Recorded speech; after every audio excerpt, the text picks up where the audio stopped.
আরবাউন মিন সুনানিল মুরসালিন, চারটা সুন্নাত সব নবীদের সুন্নাত। তিরমিজির হাদিস। এক নাম্বার আল হায়া, লাজুকতা। সব নবীরা লজ্জাশীল ছিলেন। কি ছিলেন? এজন্য বাচ্চাকে লজ্জাশীলতা শিখাবেন। অন্যের সামনে ছোট বাচ্চার প্যান্ট খুলে ফেলবে না। অনেকে এগুলো করে, বাচ্চাদের প্যান্ট খুলে ফেলে আর বলে সমস্যা কি, ছোট মানুষ তো, খোল বেটা খোল, প্যান্ট খোল। এখনো যদি প্যান্ট খোলা শিখান, নাফরমান হবে, টেন্ডারবাজ হবে, এগুলো চাঁদাবাজ হবে। ঠিক কি না? ভদ্রতা তার মধ্যে আসবে না, শিষ্টাচারিতা আসবে না। ছোট বাচ্চা হলো, তার একটা প্রেস্টিজ আছে না নাই? কখনো বাচ্চাদের প্যান্ট খোলা যাবে। আল হায়া, লাজুকতা। বিষ্ণু ঈসা ইসলাম আম্মাজান হালিমাতুস সাদিয়া রাদিয়াল্লাহু তাআলা আনহার বাড়িতে লালিত পালিত হয়েছেন 5টি বছর। বিষ্ণু ঈসা ইসলামের দুধ মা হালিমাতুস সাদিয়া বলে, এই কুরাইশি মুহাম্মদকে এনে দুধ খাওয়াতাম, কিন্তু এই ছোট্ট মুহাম্মদ কখনো কাঁদে না, ব্যথা পেলেও কাঁদে না, ক্ষুধা লাগলেও কাঁদে না। শুধু মুহাম্মদের লজ্জাস্থানের জায়গা থেকে কাপড়টা সরে গেলে শিশু মুহাম্মদ চিৎকার দিয়ে ওঠে। লজ্জাশীল ছিলেন। চারটা সুন্নাত সব নবীদের ছিল। লাজুকতা। 2 নাম্বার আসিওয়াক, মেসওয়াক। মেসওয়াক করেন তো? 3 নাম্বার আতাআতুর, আতর মাখা। আতর মাখেন তো? 4 নাম্বারে নিকাহ, বিয়ে করা। সব নবীরা বিয়ে করেছেন। সুবহানাল্লাহ পড়েন। এক্সেপ্ট অল্প কয়েকজন ছাড়া, যেমন ইয়াহইয়া আলাইহিস সালাম, সাইয়্যিদাম ওয়া হাসুরা। উনি ছিলেন নেতা এবং নারীদের প্রতি অনাসক্ত। অনেকে আরো কয়েকজনের ব্যাপারে বলে। ইবনে তাইমিয়া আলাইহি রাহমা বিয়ে করেননি। ইবনু জারির আত-তাবারি আলাইহি রাহমা বিয়ে করেননি। ইমাম আন-নাওয়াবী বিয়ে করেননি। এরকম হাতে গোনা কয়েকজন। তার মানে এগুলো এক্সেপশনাল। এগুলো কি? এক্সেপশনাল। মেইনস্ট্রিম হচ্ছে বিয়ে করা। সব নবীরা বিবাহিত ছিলেন। এবং আল্লাহর হাবিব সাল্লাল্লাহু আলাইহি ওয়াসাল্লাম বলতেন, নিকাহ মিন সুন্নতি ফামান রাগিবা আন সুন্নতি ফালাইসা মিন্নি। বিয়ে আমি নবীর সুন্নাত, যার কাছে আমার সুন্নতের দাম নাই সে আমার উম্মত হতে পারবে না।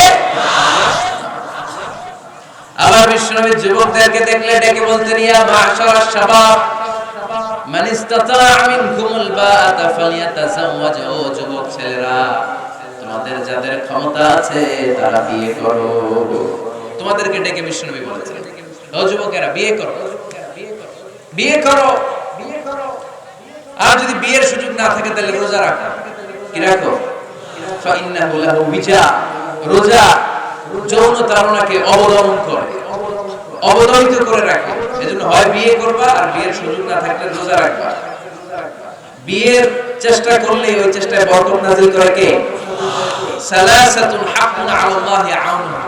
3 শ্রেণীর ব্যক্তিকে সাহায্য করা আল্লাহ নিজের উপর আবশ্যক করে ফেলেছেন। নিজের জন্য আবশ্যক 3 শ্রেণীর ব্যক্তিকে সহায়তা করা। এর মধ্যে এক শ্রেণী হচ্ছে আন-নাকিহ আল্লাযী ইউরিদুল আফা।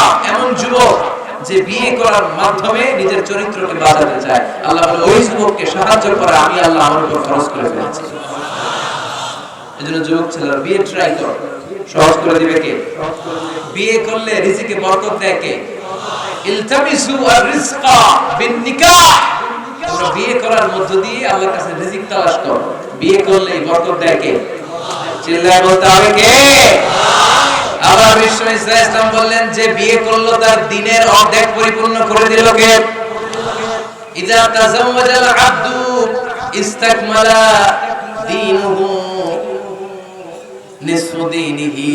যে ব্যক্তি বিয়ে করলো তার দিনের অর্ধেক পূর্ণ করে দিল কে? ফালিয়াত্তাকিল্লাহা ফিন নিসফিল বাকি। তার দিনের অর্ধেক পূর্ণ হয়ে গিয়েছে, এবার সে তার দিনের বাকি অর্ধেক নিয়ে টেনশনে থাকুক। সুবহানাল্লাহ পড়ে।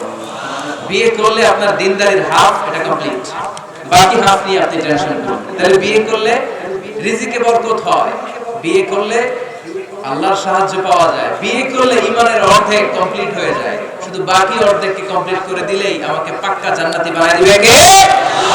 এজন্য টাইমলি ম্যারেজ। দেরি করে বিয়ে করা যাবে? কখন বিয়ে করবেন? আজকে। এত পুরো ডাইরেক্ট অ্যাকশন আজকে। যত দ্রুত বিয়ে করা যায়, টাইমলি বিয়ে করতে হবে। বিয়ে কখনো কারো সফলতা আটকায় রাখে না, রাখে?